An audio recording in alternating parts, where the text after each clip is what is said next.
Hey everyone, welcome back to the channel. Today I'm diving into The Walking Dead Daryl Dixon Season 3 premiere, Costa da Morte.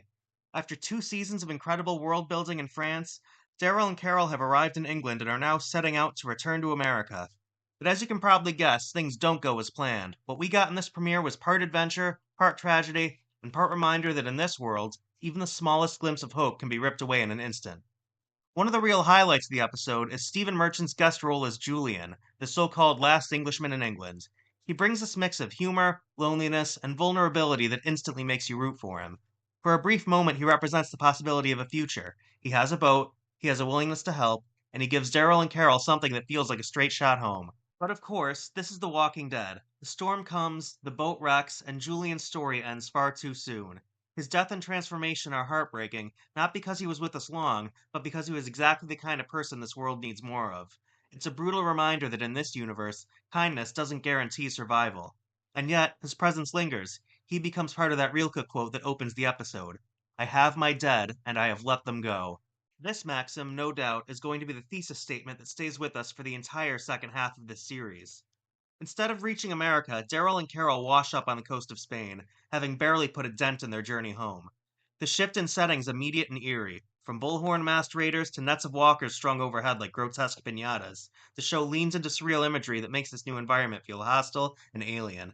Carol admits, I think I hate this place, and honestly, who could blame her?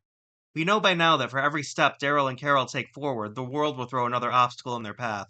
And yet, this episode still leaves space for small moments of tenderness, like the easy trust between our protagonists as Daryl pulls a piece of metal from Carol's shoulder. The scene is practical and gory, sure, but it also spoke volumes about their relationship: the trust, the intimacy, and the weight of all they've endured together.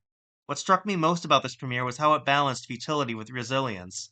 On one hand, it's easy to feel like Daryl and Carol are just going in circles, but on the other hand, there's beauty in their persistence. That sound of children laughing, faint but real, feels like the tiniest thread of hope pulling them forward. Norman Reedus and Melissa McBride continue to be the emotional anchor of this series. Their chemistry is as strong as ever, more weary, more tender, but still deeply human. Every glance, every small exchange between them feels loaded with history. This show works not because of its zombies or its spectacle, but because of how much we care about these two survivors and the fragile humanity they carry with them. So overall, Costa da Morte is a strong start to the second half of the series. Tragic, atmospheric, and deeply emotional. It may not have delivered our characters to America, but it's given us a premiere that reminds us why we've stuck with The Walking Dead for so long. What did you all think? Did Julian's death hit you as hard as it hit me?